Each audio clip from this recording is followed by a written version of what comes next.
Bom, pessoal, então, para a nossa discussão de hoje, eu trouxe alguns temas diferentes e dentre os temas que eu trouxe para a nossa discussão encontram-se os dois assuntos que aparecem no título e na capinha deste vídeo, só que eu trouxe outros temas para a discussão aqui também. Todos os assuntos que serão discutidos aqui encontram-se na linha do tempo aqui embaixo, porque eu fiz a minutagem deste vídeo, ou seja, eu separei as diferentes partes, os diferentes temas que serão abordados aqui conforme o tempo, para que vocês possam selecionar qual tema ou quais temas deste vídeo vocês querem assistir, ou se vão assistir ao vídeo inteiro e a todos os assuntos. Fica a critério de vocês essa decisão. O primeiro tema que eu trago para a nossa discussão aparece nessa primeira tela e é uma continuidade de uma discussão que eu fiz com vocês dias atrás. Por que que é uma continuidade? Se vocês lembrarem de uma discussão recente que eu fiz aqui, eu falei a respeito do Reino Unido e outros países do continente europeu encabeçando uma coalizão para o envio de aviões de combate, de caças, de fabricação estadunidense para a Ucrânia. Esse foi o assunto que eu discuti com vocês dias atrás. Qual é a atualização que eu trago agora? É a que aparece nessa matéria aí.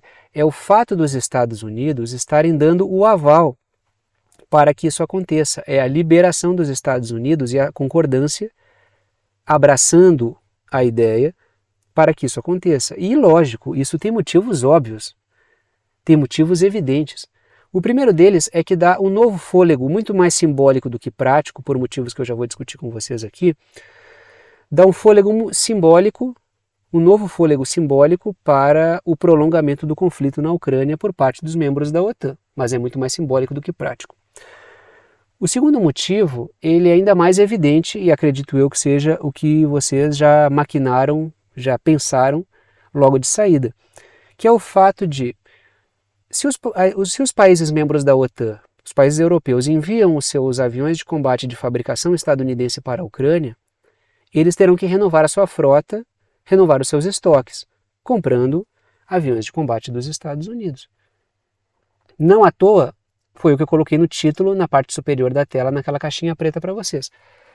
Depois de enviar, é só comprar novos caças dos Estados Unidos. Então, o segundo motivo evidente é um motivo de caráter econômico. Por quê? Porque a indústria bélica estadunidense vai faturar muito dinheiro. Assim como Eslováquia e Polônia enviaram aviões de combate soviéticos, do período soviético, para a Ucrânia, e agora vão comprar novos aviões, não mais soviéticos, não mais russos, mas vão comprar aviões estadunidenses. É dinheiro para a indústria de armas dos Estados Unidos. É um motivo, obviamente, econômico. Claro, além do motivo, digamos assim, simbólico geopolítico, dos caças finalmente chegarem em alguma quantidade, não grande, na Ucrânia. Mas existe uma questão logística aí. Dias atrás eu falei para vocês a respeito do tal do Iron Dome, lá que era o sistema de defesa aérea de Israel, que os Estados Unidos estavam pressionando Israel, estavam criando ali um constrangimento para que Israel enviasse os sistemas de defesa e os Estados Unidos disseram que enviariam os seus próprios de fabricação israelense.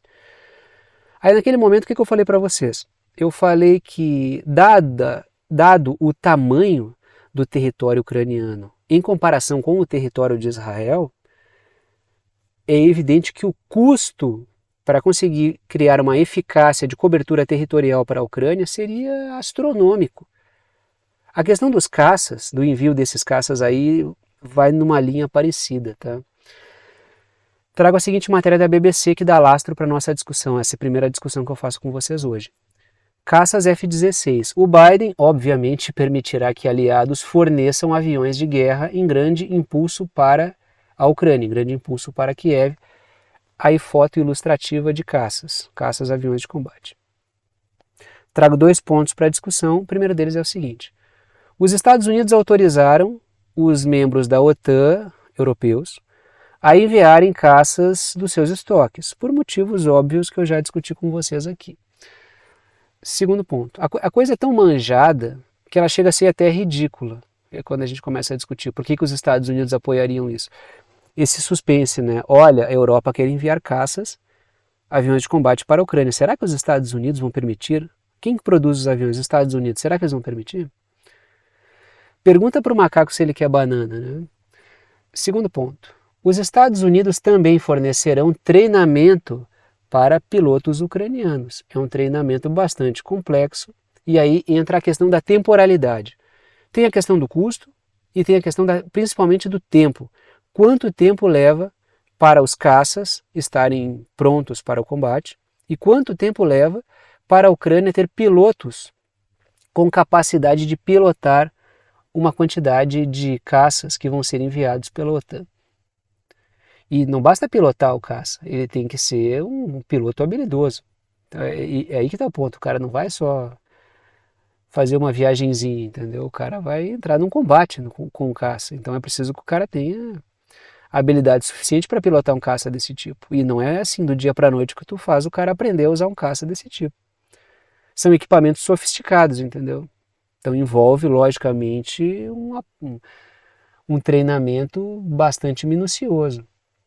Tá aí uma foto do Joe Biden, presidente dos Estados Unidos, vocês já sabem quem é esse cara aí, porque estamos falando justamente da liberação do Joe Biden do governo Biden, para que a Ucrânia possa receber caças de fabricação estadunidense por parte de países, membros da OTAN, e trago 3 pontos para a discussão. O primeiro deles é o seguinte: levará de 1 ano e meio a 2 anos para treinar pilotos. Ou seja, no curto prazo não vai rolar. Leva de 1 ano e meio a 2 anos para treinar pilotos, pessoal para manutenção e para deixar os caças operacionais para combate. Os Estados Unidos disseram: a gente consegue dar um treinamento a jato, um curso por correspondência de 4 meses, mas os caras não vão ter habilidade para pilotar um caça a ponto de serem efetivos no combate. Ou seja, aquilo que eu falei de que o motivo era muito mais simbólico do que prático, pelo menos no curto prazo, inclusive no médio prazo, é justamente aí. Passa por uma questão logística, passa por uma questão concreta. Não é apenas enviar os caças e botar qualquer cabeça de bagre dentro pilotando o bichinho e achar que a coisa vai mudar, entendeu? Diz respeito a ter preparo, inclusive logística para isso, pessoal para manutenção, os aviões estarem aptos para o combate. Ou seja, é simbólico, é muito mais simbólico nesse momento. Pode ser que seja prático, mas não no curto prazo. Não na velocidade que o Zelensky faz parecer que os caças parecem que já estão estacionando no hangar e os pilotos já estão subindo no cockpit para poder atacar os russos. E não é assim que funciona. A mesma coisa aconteceu com os sistemas de defesa, o Patriot. Tem o tempo de treinamento, são meses de treinamento. Aqui o tempo de treinamento é muito maior. Segundo ponto, sem sistemas integrados de gerenciamento de combate, o caça torna-se pouco eficaz e é altamente vulnerável ao armamento russo. Ele já é bastante vulnerável ao armamento russo, mesmo com sistemas integrados de gerenciamento de combate, que é toda uma sistemática que comunica o caça e faz o caça estar numa atmosfera referenciada que torna ele eficaz. Mesmo com isso, ele já é vulnerável ao armamento russo. Sem isso, ele torna-se muito pouco eficaz, entendeu? Então existem problemas de caráter operacional, problemas concretos que precisam ser resolvidos. Não basta assim jogar na mídia: olha, os caças estão chegando, agora é a hora da virada. Não vai ter a hora da virada. Por quê? Primeiro, por causa do tempo de treinamento, tanto dos pilotos quanto do pessoal da manutenção, e segundo, porque o preparo dos aviões, e terceiro, que nas condições de combate na Ucrânia, talvez eles não sejam nem eficazes o suficiente para promover cosquinhas nas forças russas. E terceiro ponto, 40 ou 50 caças, que é o que está, na melhor das hipóteses, sendo cotado aí, não mudarão nada no combate. O que é isso? Envia a caça para lá, coloca um cara despreparado dentro do cockpit, manda ele para morrer, esvazia os estoques dos países europeus que depois eles vão comprar mais. Me parece que o motivo principal é esse. Me parece que não há o objetivo de fazer algo que seja realmente eficaz. E lógico, as forças da OTAN não vão colocar os seus pilotos ali dentro, porque isso seria uma intervenção direta da OTAN no combate. Não vai sair um caça britânico, um caça qualquer de qualquer outro país europeu e vai atacar. Não vai acontecer. Vai ser um piloto ucraniano que vai estar ali dentro. E para isso, requer tempo. e num ambiente onde esse caça talvez não seja nem eficaz, talvez não, onde ele não será eficaz o suficiente, entendeu? Não vai ter eficácia suficiente. Continuamos falando de Ucrânia, falamos de conflito, né, o conflito na Ucrânia, aparece aí uma foto do Prigozhin, que é o líder do grupo Wagner, que é aquele grupo militar privado russo, porque vamos falar novamente sobre esse grupo militar privado russo, porque tudo indica, existe uma guerra de informações aí, mas se a mídia corporativa britânica, nesse caso que é a Reuters, está pautando a possibilidade de captura de Bakhmut, pelo menos até o momento que eu estou gravando esse vídeo, tá? Eu estou gravando o vídeo no domingo à noite, vocês vão assistir o vídeo na segunda de manhã. Eu estou gravando 8 horas da noite, vocês vão assistir ele a partir das 8 horas da manhã, então 12 horas de diferença.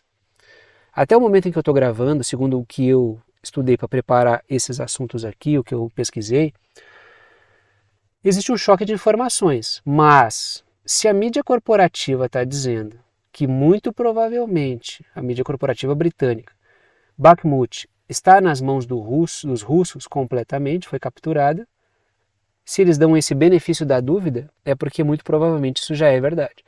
Porque quando é um factoide russo, eles nem pautam. É preciso fazer esse tipo de leitura às vezes, né? Porque a gente vai decodificando como é que a mídia corporativa funciona. Troca de mísseis, troca de ataques entre russos e ucranianos e alguns mísseis atingiram uma zona civil. Um míssil ucraniano atingiu uma zona civil. Porque quando eles colocam essa questão da suspeita, é porque algo mais profundo aconteceu e é prejudicial à Ucrânia. Vocês podem fazer em retrospectivo uma avaliação desse tipo, que vocês vão ver que normalmente dá para confirmar certinho através de uma leitura nas entrelinhas do que a mídia corporativa diz. Coloca o seguinte título na parte superior da tela, dentro daquela caixinha preta ali. Se não fosse capturada a cidade de Bakhmut, a mídia nem teria pautado, ela sequer teria pautado. Pode ser que seja que não seja exatamente isso, pode ser. Mas que existe uma situação tão crítica a ponto da Rússia já estar em vias, ao meu ver já dominou Bakhmut, é porque a coisa realmente já está bastante adiantada para o lado dos russos, em detrimento da Ucrânia. Matéria da Reuters. Rússia diz que cidade ucraniana de Bakhmut foi capturada. É a Rússia que disse, não é a Rússia que capturou, entendeu? Porque assim, tem muita coisa que a Rússia diz, tem muita guerra informacional que a Rússia faz. A Rússia é boa de soft power, entendeu? Mas boa parte da propaganda russa, que é evidente que todos os países fazem, não estou aqui fazendo um julgamento moral, a mídia nem pauta. Quando é um fato concreto deletério para a Ucrânia, a mídia fala isso, a Rússia diz que capturou a cidade. Então é porque muito provavelmente é verdade, entendeu? Trago 2 pontos para a discussão ali, uma foto do Prigozhin aí, que é o líder do grupo Wagner, e trago 2 pontos para a discussão. A Ucrânia nega a tomada e diz que na verdade a situação é crítica para as tropas ucranianas, ou seja, eles não tomaram, mas está muito difícil para nós. Tu vai fazendo uma leitura nas entrelinhas, tu vai vendo que a coisa realmente assim, ou está muito feia e os caras estão admitindo, ou já perderam e eles estão querendo dizer que está muito feia a coisa, sabe? Segundo ponto. A Ucrânia alega que a sensação de tomada da cidade de Bakhmut por parte das forças russas servirá como uma ratoeira para a Rússia. A primeira impressão que isso passa é de que a Ucrânia entregou a cidade de Bakhmut para criar uma armadilha para a Rússia. A coisa não é bem assim, tá? Na verdade, ela não é nada assim. Por quê? Porque os conflitos de Bakhmut foram extremamente destrutivos, sobretudo para a Ucrânia. A Ucrânia tomou uma surra homérica em Bakhmut. Perdeu muitos soldados, gastou muita munição e perdeu muito equipamento. Foi uma batalha violentíssima e a Ucrânia se comprometeu muito ali. Aí no desfecho da coisa toda vem o governo ucraniano dizer, não, eles caíram na nossa armadilha. Não foi armadilha. Pode ser que exista um contra-ataque, uma tentativa de contra-ataque, porque é um ponto importante para a Ucrânia. Perder Bakhmut é bastante ruim para a Ucrânia. Porque é estratégico, a partir dali tu começa a desmontar muita coisa, muita defesa ucraniana. Pode ser que seja que eles vão tentar uma contraofensiva? Pode ser, mas o discurso que eles estão fazendo é como se a coisa fosse planejada. E é preciso tomar um certo cuidado com isso, né? Dos dois lados, eu já vi também pessoas dizendo, não, a Rússia entregou ali, né, vem um movimento em pinça e a pinça nunca aconteceu. Isso é guerra informacional, por isso que é preciso fazer a leitura decodificada, né? Todo mundo que faz guerra informacional, por isso que a gente que está avaliando tem que ler nas entrelinhas, tem que tomar cuidado, tem propaganda de tudo que é lado, entendeu? Eu tenho um posicionamento anti-OTAN, eu tenho um posicionamento contra as oligarquias britânicas e estadunidenses, mas isso não significa que a gente vai ficar reproduzindo todo tipo de guerra informacional. É preciso fazer uma filtragem, né, para não virar torcida, para não virar, né, reprodução de discurso de um lado ou de outro.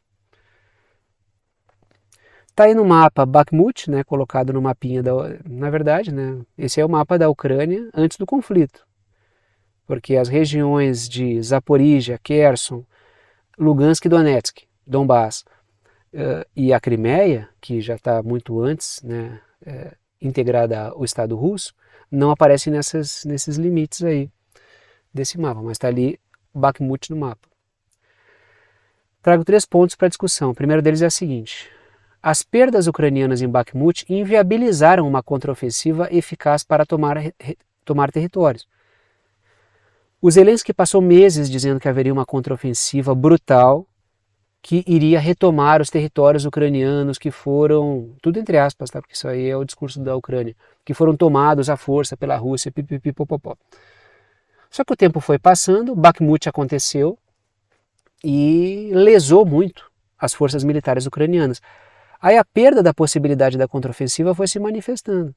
Tanto é que hoje as forças da OTAN e o próprio governo ucraniano já admitem que a contraofensiva não vai ser nada daquilo que vinha sendo falado. Por quê? Porque houve, certamente, não só por isso, mas Bakhmut é um fator importante. A Ucrânia se desgastou bastante ali. Segundo ponto. O grupo Wagner, que é esse grupo militar privado russo, afirmou que agora se retirará da cidade, passando o controle para as forças militares regulares da Rússia, as forças militares do governo russo, porque a fatura já está liquidada e não há mais a necessidade do grupo Wagner estar ali, e que, se eu não me engano, os combatentes vão ter um descanso ali merecido. Isso segundo o próprio grupo Wagner, tá? Falando depois dessa luta aí que aconteceu. Terceiro ponto. Foram meses, tá? Não é uma luta, tá? Não foi um dia de tiroteio, foram meses de combate. Terceiro ponto. O Zelensky disse no G7, a reunião do G7, que a destruição de Bakhmut tem semelhanças com Hiroshima. Por que eu trouxe isso aqui? Porque eu gostaria muito de saber o que os Estados Unidos acham desse discurso do Zelensky, sendo que o encontro do G7 foi no Japão e quem destruiu Hiroshima foram os Estados Unidos. Ele faz essa menção no momento em que os Estados Unidos estão amarrando o Japão numa guerra por procuração contra a China. O cara morre pela boca, né? Foi ensaiado isso, não foi? Ele foi ao Japão e, lógico, se encontra no Japão, ele vai fazer questão de fazer uma média com os japoneses. E o Zelensky, logicamente, ele sabe, até as pedras da rua sabem, que a destruição de Hiroshima deve-se ao fato de que os Estados Unidos promoveram ataques lá. Ele está rememorando a questão nuclear, da bomba atômica. E responsabilidade dos Estados Unidos, no momento em que os Estados Unidos, que apoiam a Ucrânia, estão tentando fazer com que o Japão seja uma bucha de canhão. Foi interessante essa fala, eu fiz questão de trazer porque é algo bastante irônico. Será que é uma pressão do Zelensky cifrada? Será que é isso ou será que escapou mesmo? Não sei se vocês viram essa fala aí, mas gostaria de saber o que vocês acham dessa coisa toda aí. Mas foi engraçado, né? Trago aí um artigo produzido pelo Atlantic Council, que é um centro de estudos da OTAN, Conselho do Atlântico, é o nome do centro de estudos, né, o Atlantic Council, e esse texto fala sobre o quê? Ele envia um recado para a Ásia Central, que está cada vez mais estreitando as suas relações com a China. E por que a Ásia Central está cada vez mais estreitando as suas relações com a China? Porque é extremamente vantajoso fazê-lo. Não fazer isso é como aqueles programas, né? Quando eu comparo o que a OTAN diz, os Estados Unidos dizem, com as propostas que a China faz, que são concretas, infraestrutura, parcerias industriais, tecnológicas, educacionais, coisa prática, entendeu? Que muda realmente a vida das pessoas. Quando a China chega com esse pacote de propostas, e lógico que ela também ganha com isso, não tem ninguém é bobo na geopolítica, ninguém é bobo em lugar nenhum. Tem gente boba, mas são muito raros. Na política, né? Quando a China chega com essas propostas, o que os Estados Unidos contrapõem? Blá blá blá, demagógico, sobre liberdade, democracia, liberdade de expressão, quinquilharias ideológicas. Qual é o ponto aí? Um país substituir isso, substituir parcerias concretas com a China por esse trololó dos Estados Unidos, é como aqueles caras que estão dentro de uma caixa, eu já falei isso antes, vou repetir aqui esse exemplo, é como aqueles caras que estão dentro de uma caixa com fone, sabe que eles não estão ouvindo nada, daí fica um cara do programa perguntando, você troca essa bicicleta por uma meia suja, furada? E o cara não, ele tem que dizer sim ou não, sem ouvir, né? Não, sim, você troca esse carro por por um abacaxi podre, sim. A única possibilidade dos caras responderem não para a China seria num programa desse tipo, ou um servilismo enorme. A gente está vendo a Europa continental aí praticamente ser o cara dentro da cabine, só que sem a cabine, sem o fone e ouvindo a pergunta. Você gostaria de trocar energia barata da Rússia e parcerias tecnológicas com a China por destruição da economia, falta de competitividade e aumento do custo da energia e dos produtos para a sua população? E o cara ouvindo tudo. Sim! Estão respondendo favoravelmente, conscientemente. Porque os governos europeus, eles são, boa parte deles que estão embarcando nesse projeto da OTAN, são capachos desses interesses, estão jogando contra a sua própria população. Coloca o seguinte título: a OTAN manda recado para a Ásia Central através desse artigo. Quem quiser leia, mas leia com cuidado, porque é um artigo ligado de um centro de estudos da OTAN. Aí tem uma pergunta assim, a tradução ela ficou estranha, mas dá para entender o que os caras... porque tem essas questões de traduções que quando vem para nós não fazem muito sentido. Mas essa até faz um pouco de sentido, eu nem risquei, não mudei, porque dá para entender o que eles querem dizer com isso. Quão dependente é muito dependente da China? É mais ou menos assim, qual é o tamanho da dependência que um país tem em relação à China para considerarmos que a dependência é demais? Essa é a pergunta sendo feita. A Ásia Central pode descobrir em breve. O que eles estão dizendo? Que a Ásia Central está embarcando num discurso. E esses caras são tão sem vergonhas da OTAN que eles pegam o caso de Xinjiang, que é um caso notoriamente baseado num relatório mentiroso sobre superexploração de populações muçulmanas e tal da Ásia Central. Da Ásia Central não, faz parte do território chinês, que é Xinjiang. E eles usam, olhem, o artigo aponta isso, olhem um exemplo de Xinjiang, já discuti várias vezes aqui essa questão de Xinjiang. Olha o que aconteceu com eles, foram absorvidos e tal, a China vai engolir todo mundo, cuidado. Só que os governos da Ásia Central estão buscando a China. Um dos países é o Cazaquistão, tá aí o Kassim Tokayev, tá? Que é o presidente do Cazaquistão. Mas são todos capachos. Não é bem assim. Esse Tokayev aí, que é o presidente do Cazaquistão, ele está dando muito trabalho para o governo russo. E as relações entre Cazaquistão e Rússia são muito estreitas.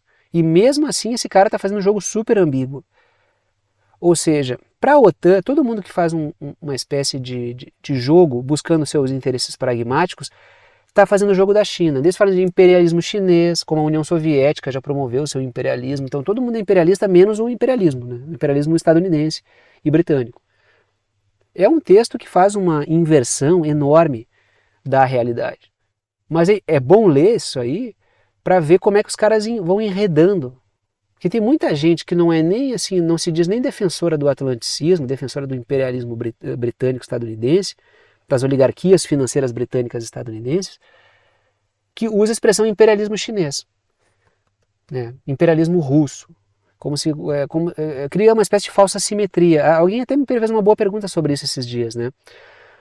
Que acompanha o canal aqui. E eu respondi algo nessa linha, é uma falsa simetria. Não há uma simetria entre o comportamento econômico da China em relação aos países e o comportamento histórico dos Estados Unidos e dos britânicos, entendeu? trago 2 pontos para discussão. O primeiro deles é o seguinte: o artigo critica as relações entre os países da Ásia Central e a China. E o artigo tem a pachorra de dizer que os países perdem a sua identidade e que a OTAN respeita a identidade dos países. Respeita a identidade dos países? A OTAN, os britânicos e os estadunidenses respeitam a identidade cultural e a soberania dos países? É sério que... Eu estava lendo isso no... eu até comentei com a minha esposa. É sério que num domingo eu vou ter que ler uma mentira? Porque eu li no domingo, né? Quando eu elaborei essa assunto. Eu vou ter que ler uma bobagem dessa aqui, uma mentira deslavada dessa aqui. Que eles respeitam identidades. O identitarismo propagado pela OTAN é um identitarismo de proveta. É uma coisa mais falsa do que não sei o que, entendeu? É a criação de uma diversidade falsa que busca homogeneizar, na verdade. Busca gerar divergências enormes para conseguir fragmentar e gerar bagunça nas reais identidades soberanas dos países, entendeu? E dos povos. Segundo ponto. O Cazaquistão, Quirguistão, Turcomenistão, Tadiquistão e Uzbequistão são os países que estão em questão, né? Estão em questão, né? Ficou tudo questão, né? Os países abordados pelo artigo são esses 5 aí que eu trouxe para vocês aí, né? Então aí, botei no mapinha, né? Sempre importante os mapas, né? Tô eu aqui aparecendo no mapa, mas não tem problema nenhum, porque eu não tô cobrindo nem o Cazaquistão, nem o Uzbequistão, nem o Turcomenistão, nem o Tadiquistão, nem o Quirguistão. Estão ali juntos não, né? Estão ali vizinhos da China. E lógico, a gente está falando aqui da nova Rota da Seda. A China está integrando esses países da nova Rota da Seda. Uma integração eurasiática, claro, do mais alto interesse da China. Já falei, então não tem nenhum bobo aí na história.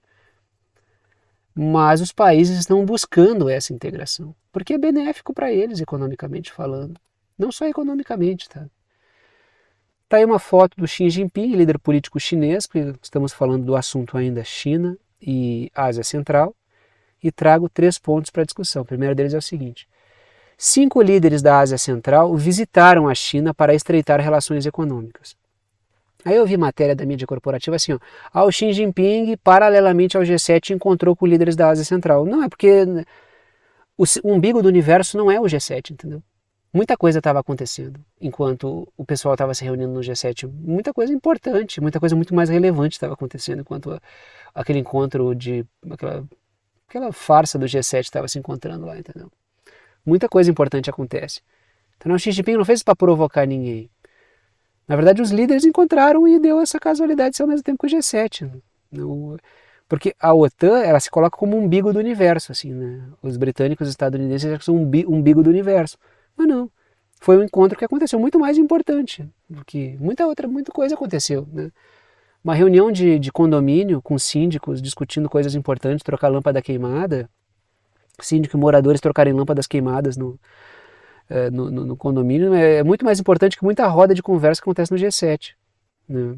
Porque muitas coisas ali são profundamente demagógicas, não estou dizendo que todas elas, mas muitas coisas são profundamente demagógicas ali. E se sair algo dali, é algo destrutivo para o planeta, porque ali está o quê? O G7 é os Estados Unidos e sua corte de puxa-sacos. Aí eles fazem convites, né? O Brasil foi lá e tal. Teve até uma matéria de uma tentativa de gerar um constrangimento. Por que o Lula não encontrou com o Zelensky, né? Houve um desencontro, a culpa é de quem? O Brasil tem que ficar fora disso. Se o Lula vê o Zelensky, ele tem que sair correndo para o outro lado. Assim, não tem que nem falar com o cara, entendeu? Não tem que se meter a dialogar com o Zelensky, se prejudicar entrando nesse entreveiro aí. Tá certo, não tem que falar com o Zelensky nada. Tem que falar nada com o Zelensky. O papel do Zelensky é constranger os países a promover. Teve um especialista, entre aspas, né, em relações internacionais, desses que a mídia chama, vários de universidade privada, né, que já tem aquele jabazinho ali, já é propaganda para a universidade. Ao meu ver é contra-propaganda, porque se eu estou assistindo esse cara e o cara me fala aquilo ali, eu já sei que o curso não é muito bom de geopolítica, ou é tendencioso. Mas o cara falou assim, ó, o Brasil ele se queimou muito, né, porque ele não enviou armas para a Ucrânia. Mas como assim que ele se queimou muito? Boa parte dos países não fizeram isso. A maior parte do sul global não fez isso. Daí o cara começou a criar umas comparações ali completamente esdrúxulas. Claro, com uma visão completamente pró-OTAN. Segundo ponto, o Quirguistão convidou bancos chineses a se instalarem no país e quer parcerias turísticas. Aí isso tudo vai aparecendo no artigo e os caras, né, o texto ali dizendo, não, é perigoso, não pode, né. Terceiro ponto, o Cazaquistão e o Tadiquistão têm parceria industrial, troca de tecnologias industriais com a China, e a região conta com parcerias educacionais com a China. Não só a região, né? Eu já citei várias vezes aqui as parcerias educacionais de universidades chinesas atuando dentro da Hungria, do Viktor Orbán. O Viktor Orbán está muito longe de ser um cara com um apreço mínimo pelo Partido Comunista, né, e pelo comunismo no geral. Mas quando o Viktor Orbán deu um pontapé nas universidades do George Soros de dentro da Hungria, ele trouxe universidades chinesas. Para quê? Para ocupar esses espaços com uma solidez educacional, né, com excelência e assim por diante. Para quê? Para conseguir botar um pé em cada canoa, fazer uma geopolítica realista. Concordo com o Viktor Orbán? Evidente que não. Fez certo? Fez. É possível admitir. O Viktor Orbán não precisa ser comunista ou um militante do Partido Comunista Chinês para ver a eficácia desse tipo de ação. O George Soros é uma das figuras mais perigosas que existem. Essa bobagem, o George Soros é de esquerda, o George Soros não sei... O George Soros odeia a China, o George Soros é comunista, o George Soros odeia. Ele baba de ódio quando fala da China. Se ele fosse comunista, né? Bom, vamos lá. Então tá aí, né? Quem quiser ler o envio de recado dos Estados Unidos, da OTAN, né? Para a Ásia Central, dê uma olhada nesse artigo aí. Tá aí a Ásia Central, estou voltando para ver se eu não deixei nada para trás. Continuamos aí, agora, já que a gente está falando de China, vamos falar do Indo-Pacífico ali com um pouco mais de... Estávamos na Ásia Central, caminhamos um pouco mais em direção ao Pacífico e vamos falar da questão do Quad, ou do... Nesse texto está aparecendo, não é o Quint, né? Não é mais o Quad, não é uma parceria quadrilateral, é uma parceria com 5 agentes. Vamos lá, né? Coloco o seguinte título para vocês: os Estados Unidos agrupam suas buchas de canhão. A parceria quadrilateral é uma tentativa disso. O AUKUS é uma tentativa disso. É uma tentativa de empurrar os países contra a China. Fazê-los fazer uma guerra por procuração. Mais uma matéria do Atlantic Council, tá? Eu fui lá domingo, dei uma lida ali, vi 2 artigos para trazer para discussão, então, novamente, um artigo ligado à OTAN, leitura crítica e com todo o cuidado do mundo. Não chame de Quint, porque, né, de parceria quadrilateral para uma parceria com 5 países, né? Mas a Coreia do Sul tem futuro com o Quad, né? Por que eles fariam um texto diferente, né? Dizendo que a Coreia do Sul tem que integrar, tem que se aproximar da parceria quadrilateral, porque ali ela vai ter futuro, vai estar segura, tem muito a somar. Esse é o conteúdo do artigo. O que é a parceria quadrilateral? Tá? Coloco ali nas letrinhas em vermelho. A parceria quadrilateral é uma frente de países com os Estados Unidos contra a China, ou é o objetivo. Que países são esses? É o que eu coloco no segundo ponto. Integram a parceria quadrilateral o Japão, a Índia, os Estados Unidos e a Austrália. Só que a grande questão é, e agora o pessoal fala sobre a Coreia do Sul. Coloquei todos no mapinha aí para vocês, menos os Estados Unidos, lógico, e pintei a China ali também para vocês verem. Então é a Índia em verde, o Japão em laranja, a Austrália em amarelo e a China, que seria o alvo disso, está ali em rosa, né? Rosa, roxo, sei lá, eu sempre me atrapalho com essas cores aí. E esses dias alguém falou, né? Não é fúcsia? Falei, sei lá o que é fúcsia, cara. Fúcsia, sei lá o que é isso. Né? Então, o ponto principal aí, né, é que a Índia não entra de cabeça. Ela está na parceria quadrilateral usando, e o texto fala isso, que o texto basicamente deixa claro que a Índia não é confiável. Porque a Índia ela tem um hábito, isso é histórico, de não alinhamento. É um país arisco. São forças políticas muito arredias a um alinhamento. E isso não está errado, eu não estou botando, não é pejorativo. Tá? São forças arredias. Então a Índia está explorando isso. Só que a Índia ela faz acenos ambíguos o tempo inteiro. E geopolítica é isso. Geopolítica é isso. É essa conduta ensaboada. É essa postura um pouco mais fluida. Por quê? Porque as relações internacionais, elas exigem, não só internacionais, mas na política também tem essas posturas fluídas que são importantes, entendeu? Sabendo que as coisas mudam de conjuntura e é preciso não estar fixo demais num certo ponto. Por quê? Porque são vários agentes envolvidos, são muitas variáveis. Interesses que num ponto divergem, em outros tantos convergem. E é preciso fazer os ajustes. Porque o Estado não é não é uma coisa monolítica. O Estado tem vários agentes ali dentro. Grupos sociais, econômicos, de diferentes interesses. Então é preciso ter cuidado na construção do processo como um todo. O Estado tem que ser isso ou aquilo. Não, não é assim que funciona. Eu gostaria de dizer, é pão, pão, queijo, queijo, mas não é isso. Não é assim que funciona. Não é assim que funciona nem na vida. Vocês vão perceber que ao longo do dia a dia de vocês têm condutas muito fluídas. De diálogo, de diplomacia / hipocrisia. Dizer o que não pensa, falar com quem não quer. Se na vida já é assim, na vida pessoal de um indivíduo, e na vida do Estado. Aí está a Coreia do Sul e a China, tá? Porque estamos falando aqui da possibilidade da Coreia do Sul integrar, não integrar, mas está próximo à parceria quadrilateral. Trago 3 pontos. O primeiro deles é o seguinte. O artigo destaca que a Índia coloca um pé em cada canoa. Ela negocia com a Organização de Cooperação de Xangai e também com os BRICS, mas também conversa com o Quad. Por que a Índia faz isso? Aparece o segundo ponto ali. A Índia usa a parceria quadrilateral e faz parte dela para enfraquecer a China. Porque, lógico, China e Índia, deixa eu voltar aqui, vocês percebem, a China e a Índia são vizinhos, tem vários problemas de fronteira, vários problemas históricos de divergência, e são 2 forças consideráveis, são 2 populações gigantescas, são 2 economias fortes, são 2 membros dos BRICS. E lógico, existe uma disputa também ali. E a Índia utiliza essas parcerias que são do gosto da OTAN para enfraquecer a China. Mas não fazem parte. A Índia não embarca no discurso da OTAN.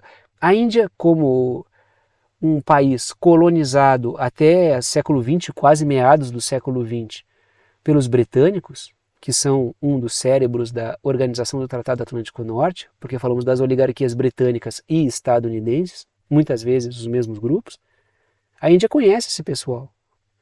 Historicamente sabem do que esse pessoal é capaz.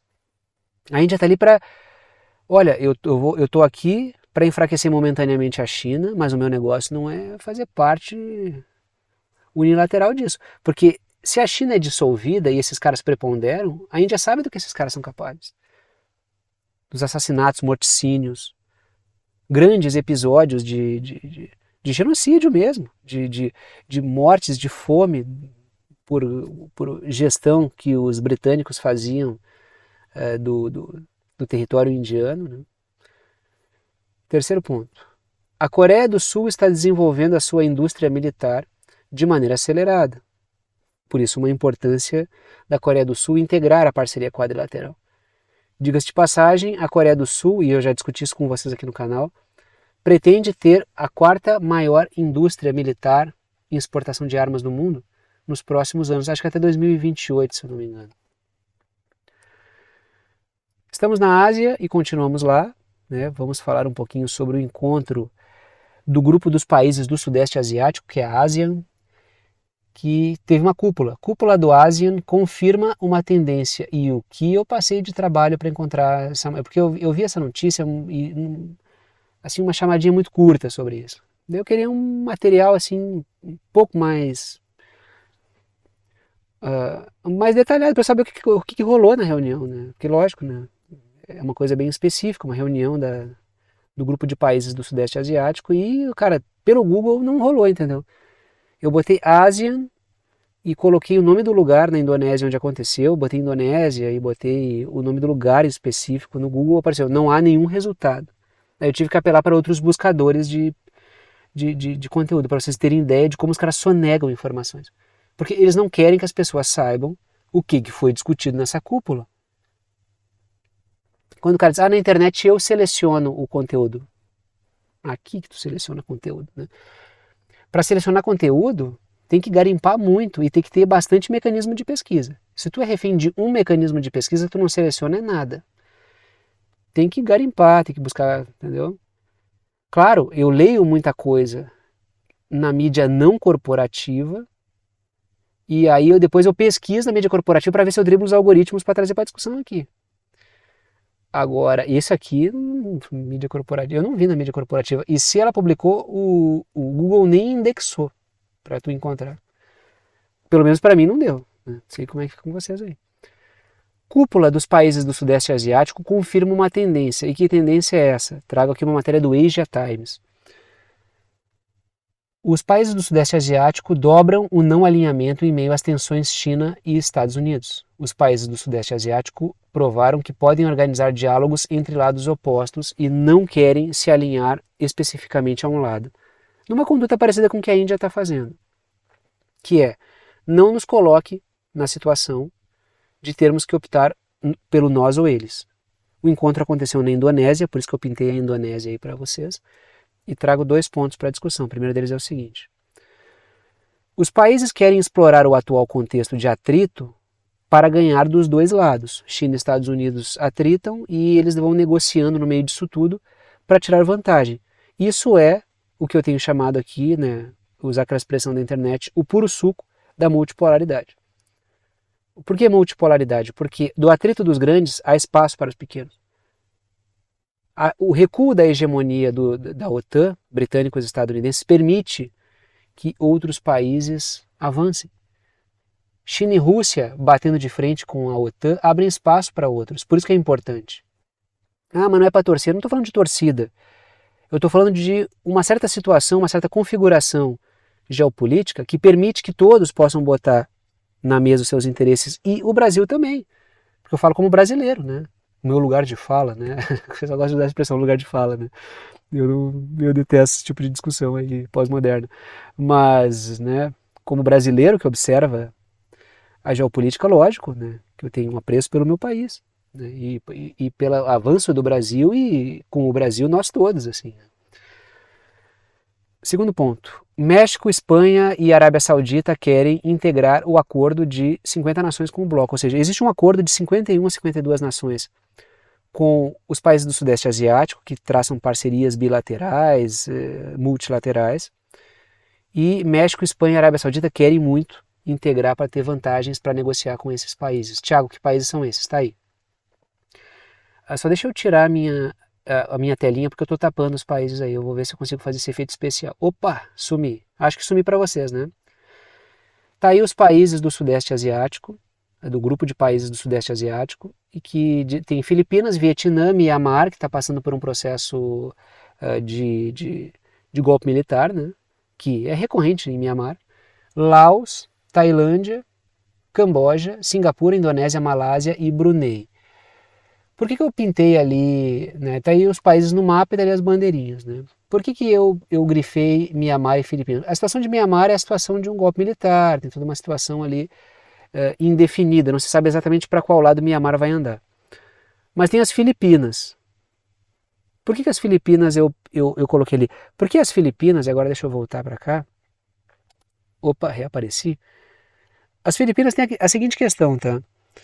Tem o fato de que as Filipinas elas estão caminhando cada vez mais para se transformarem numa base dos Estados Unidos. E isso faz com que as Filipinas estejam em desacordo com a conduta geral dos países, desse grupo de países do Sudeste Asiático, que é o não alinhamento, entendeu? E coisas importantes foram discutidas lá, coisas muito importantes, tá? Que tem que ser discutidas. E tem muito assunto importante, tá? Eu coloco no título e na capinha 2 temas, mas eu discuto vários temas do mundo, entendeu? Eu coloco ali porque são aqueles que são meio assim, ó, o núcleo duro da geopolítica, Rússia, China, Estados Unidos, OTAN, e assim por diante. Mas eu discuto vários temas aqui. E esse tema é importante, tá? Por que eu botei um X em cima dos dólares aí? Porque teve discussão sobre desdolarização na cúpula dos países do Sudeste Asiático. Primeiro ponto. A cúpula tratou do desenvolvimento de carros elétricos, que é essa questão das novas formas de energia, as formas ecológicas de transporte, ou pelo menos, né? Tem muita picaretagem nisso, né? Porque substitui o modal petróleo por carro elétrico e a fonte da energia é o carvão, tem que aumentar o consumo de carvão, é uma troca de um carbono por outro. A China critica muito isso, né? A China diz, não, que isso aí é troca de um carbono por outro. Isso aí não é propriamente formas alternativas de energia, né? É substituição, tu está substituindo o combustível fóssil por outro. No frigir dos ovos tudo fica muito ruim. E se discutiu também uma plataforma, a cúpula tratou do desenvolvimento de carros elétricos e de plataforma para transacionar com moedas dos países membros, ou seja, alternativamente ao dólar. Por quê? Porque esses países sabem, isso foi discutido na cúpula, que os Estados Unidos estão usando cada vez mais o dólar como arma geopolítica. É muito importante essa discussão, entendeu? Se vocês puderem, encontrem esse artigo do Asia Times e deem uma lida nele. Segundo ponto, a cúpula não tomou partido de nenhum lado na questão do mar da China Meridional, ou seja, deixa assim. E, inclusive, na questão do mar da China Meridional, as Filipinas estabeleceram parceria com os Estados Unidos para os Estados Unidos patrulharem as águas filipinas. Ou seja, as Filipinas estão se desgarrando bastante dessa proposta aí, né? E o último ponto, a cúpula criticou o risco nuclear apresentado pelo AUKUS, que é aquela parceria, entre aspas, de Austrália, Estados Unidos e Reino Unido, por causa da questão dos submarinos nucleares. Isso traz tensão à região, e isso é ruim. Esse aqui é o penúltimo tema, porque teve passeata da extrema-direita sionista em Israel, aí conclamando morte aos povos árabes, né? Foco nos palestinos aí, mas não só. E o Hamas, tanto é que eu coloco no título ali, o Hamas pediu resposta palestina a isso. Acho que faz uns 2 ou 3 anos, eventos desse tipo aí dispararam exatamente essa comemoração aí da tomada de Jerusalém Oriental lá em 1967, é o aniversário disso. Começou aquela troca de mísseis e ataques, acho que até o Netanyahu que estava no poder ainda, que foi aquela troca de ataques lá que aconteceu e durou alguns dias, uns 10 dias ou 11 dias, se eu não me engano, né? Dessa vez, pelo menos não aconteceu nada mais sério, mas se é que a gente pode dizer que um monte de gente de extrema direita sionista na rua dizendo morte aos árabes não é algo sério, mas estou falando sobre implicações militares, né? O Hamas pediu resposta a isso, né, do povo palestino. Matéria da Associated Press, mídia corporativa, Associated Press, vamos ver se o algoritmo pega. Multidões israelenses entoam slogans racistas e provocam palestinos durante a marcha em Jerusalém. Aí tem aquela coisa, né, que se tu critica o Estado de Israel, os caras eles tomam como se fosse um ataque aos judeus. E tu não pode falar que o sionismo é extremamente racista. Não, porque eles foram alvo na Segunda Guerra. Não, tudo bem, mas não se deve confundir a extrema-direita sionista com a história dos judeus. Isso é uma coisa importante, porque a extrema-direita sionista usa essa blindagem, né? Tu critica os caras, tu é antissemita. Então é preciso tomar cuidado com isso aí. Não só a extrema-direita sionista, os grupos liberais sionistas de Israel também usam isso. Tá aí o Ben-Gvir, que é uma das figuras mais asquerosas da política de Israel e da política mundial, né? E é um extremista sionista. Trago 2 pontos para a discussão. O primeiro deles é o seguinte: os atos celebram a tomada de Jerusalém Oriental por parte de Israel em 1967. Segundo ponto, o ministro da Segurança Nacional Ben-Gvir participou dos atos. O cara é ministro da Segurança Nacional do Estado de Israel e ele está o tempo inteiro conclamando a extrema-direita sionista a atacar, seja lá de que maneira for, violência contra os palestinos. Daí ele pega e diz, não, eu não estou conclamando violência, não façam justiça com as próprias mãos, não promovam violência, deixe que o Estado vai fazer. Ou seja, o cara... A extrema-direita é assim, né? Ela tem esse comportamento... faz de conta que não diz, mas já dizendo, entendeu? Tiraram de contexto, não foi exatamente isso que eu disse. É um comportamento cínico. Então é cansativo, né? Eu não vou dizer o que eu tenho que fazer com a extrema-direita, porque isso seria discurso de ódio e provavelmente eu seria mandado embora da rede. Inclusive acusado de ser de extrema-direita, né? Que não é nem de perto da minha praia, com certeza, né? Bem ao contrário. Vamos falar um pouquinho sobre a América do Sul aqui, né? Que está acontecendo lá aquele processo, tentativa de impeachment contra o Guillermo Lasso, presidente do Equador, ele disparou um dispositivo lá, fez um uso mambembe lá do dispositivo constitucional do Equador e dissolveu o Congresso, vai ter eleições para a Assembleia Nacional, lá para o Legislativo do Equador, ou seja, ele se blindou e utilizou esse mecanismo, utilizou de uma maneira torta. E, bom, quando o Pedro Castillo fez um movimento semelhante no Peru, né, isso depois de ser completamente agredido, nunca conseguiu governar o Pedro Castillo, então o Pedro Castillo estava sendo completamente açoitado, alvo de uma porrada de injustiças. O Guilherme Lasso é totalmente diferente, o povo estava na rua contra o Guilherme Lasso. Mas o Pedro Castillo foi criminoso quando fez isso. Agora, o Guilherme Lasso, não, ninguém fala isso na mídia corporativa, né? Teve até texto da OTAN meio que lambendo o Guilherme Lasso, né? Não, ele é democrata. Aí veio o Rafael Correa, ex-presidente do Equador, líder político exilado, acho, né? Ele não está no Equador, não pode pisar lá, né? Não está indo para o Equador. E o Rafael Correa falou o seguinte, traga a seguinte matéria aqui. Tanto é que assim, vai ter eleições, o cara dissolveu o Congresso, vai ter eleições. E o correísmo, que é o movimento político do Rafael Correa, da esquerda equatoriana, tem vantagem eleitoral, por causa do desempenho do Guilherme Lasso, que é um cara da direita neoliberal equatoriana. Aí eu trago a seguinte matéria. Rafael Correa sobre a morte cruzada, que é o mecanismo que foi disparado lá pelo Guilherme Lasso. É uma oportunidade para se livrar do Lasso mediante eleições. Aí a matéria continua. A reação de Correa, em cujo governo se configurou esse mecanismo utilizado pelo Lasso, mas ele utilizou de maneira distorcida, ocorre depois que o Lasso assinou o decreto 741 para dissolver o parlamento. Aí está uma foto do Rafael Correa e o Equador no mapa. E trago 2 pontos. Primeiro deles, o Rafael Correa diz que o país não estava à beira da convulsão social, que é o que deveria disparar esse tipo de mecanismo, por isso foi ilegal.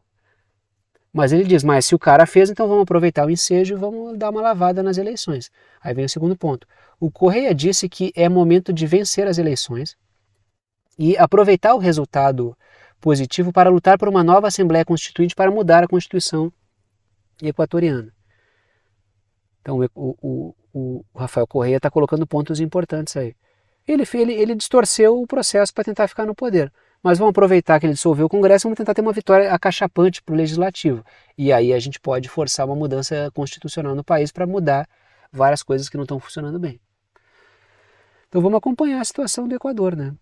E vamos ver o Iaco Pérez, agora eu lembrei o nome do cara, até porque alguém comentou aí, obrigado, tá? Não tinha lembrado o nome que é um cara da esquerda ambientalista, né? O Rafael Correa é da esquerda, mas o Iaco Pérez é contra o grupo do Rafael Correa e ele acaba apoiando a direita neoliberal equatoriana. Ele é uma figura forjada por grupos transnacionais, tá? O Iaco Pérez. Então ele só faz um H ali, né, questão indígena, ambiental, mas ele é o cara que trabalha a serviço dos interesses transnacionais, é contra a soberania equatoriana. Tá? Quando a gente fala da questão do Julian Assange, tá? O Rafael Correa é um dos caras que conseguiu garantir que o Julian Assange ficasse na embaixada do Equador em Londres. Quando venceu o Lenin Moreno, que foi um traidor indicado pelo Rafael Correa para ficar no seu lugar, depois de tudo que aconteceu com o Rafael Correa, ele ganhou com um discurso de esquerda popular e começou a governar como um cara da direita neoliberal. E, inclusive, ele revogou lá os direitos do Assange e o Assange acabou sendo preso. Então, quando a gente fala tem a ver com o Julian Assange essa questão aí, tá? E aí chegamos ao momento final, que é o momento do urso da bunda caída, que é o momento de passar o chapéu para quem pode e quer apoiar o canal, né? Pode apoiar financeiramente, pode apoiar via boleto ou cartão de crédito, através da plataforma Apoia-se. Tá aí o endereço do Apoia-se. O link está na descrição embaixo do vídeo. Pode apoiar o canal através do Pix, tá aí a chave Pix, que é uma chave de e-mail. Tem gente que coloca celular como chave Pix, tem gente que coloca CPF, tem gente que coloca CNPJ como chave Pix. Eu coloco o e-mail. Se vocês digitarem no Pix, lá no Pix, pixverdadeconcreta@gmail.com, pixverdadeconcreta@gmail.com, tudo junto, em minúsculo, vai aparecer o meu nome e vocês vão poder fazer uma doação para o Thiago, que sou eu, e para o Verdade Concreta, que é o canal que eu toco à frente aqui. Tanto por boleto ou cartão quanto pelo Pix, pode ajudar com o valor que quiser, é uma ajuda solidária, ajuda quem pode, ajuda quem quer e com quanto quer, e o conteúdo fica aberto para todo mundo, mesmo para quem não pode contribuir. Contribui quem pode e acaba contribuindo para quem não pode, também possa assistir o canal. E a terceira forma de apoio é o botão Seja Membro, que fica embaixo do vídeo, e aí ajuda aqui pelo YouTube. Agradeço a todos que apoiam, seja lá por que maneira for financeiramente, porque são vocês que mantêm esse trabalho funcionando todos os dias. Sem vocês não seria possível. Dito isso, vou parando por aqui e tchau para todo mundo.